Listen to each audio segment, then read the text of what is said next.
இப்போ நம்ம பார்க்க போகிற கதை ஒரு அப்பாவின் கனவு. இந்த வீடியோ பிடிச்சிருந்தா லைக் பண்ணுங்கள், சப்ஸ்கிரைப் பண்ணுங்கள், கமெண்ட் பண்ணுங்கள். இப்போ நான் உங்ககிட்ட பேசிகிட்டு இருக்கிறது பவித்ரா. வாங்க கதைக்குள்ளே போகலாம். ஒரு சிறிய கிராமத்தில் ராமு என்ற விவசாயி இருந்தான். அவனுக்கு மனைவி லட்சுமி, 2 குழந்தைகள் இருந்தது.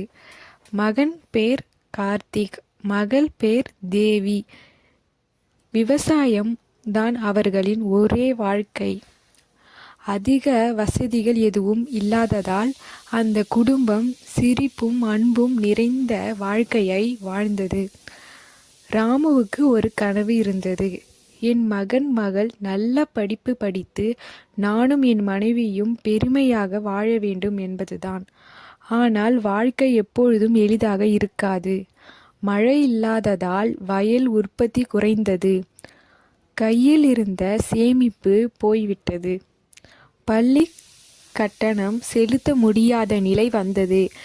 லட்சுமி ராமுவிடம் சொன்னாள், நம்ம பிள்ளைகளுக்காக நாம கஷ்டப்படலாம். நீ வயலுக்கு போ, நான் கூட கூலி வேலைக்கு போகிறேன்.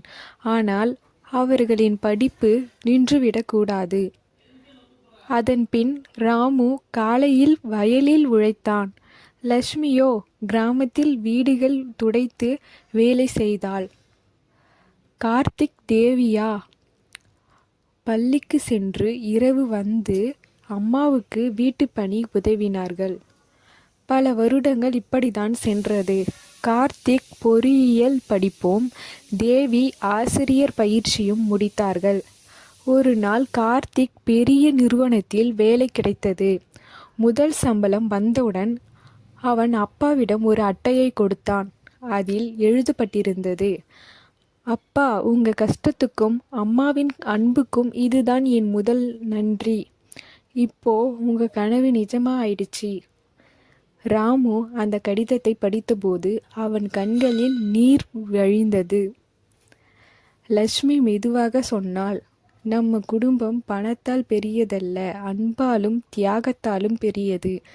அந்த நாள் அந்த சிறிய வீடு பெரிய மகிழ்ச்சியால் நிறைந்தது. ஒரு குடும்பத்தின் வலிமை பணத்தில் அல்ல, ஒருவருக்கொருவர் தியாகம் செய்யும் மனதில்தான் உள்ளது. அன்பும் ஒற்றுமையும் இருந்தால் எந்த கனவும் சாத்தியமே.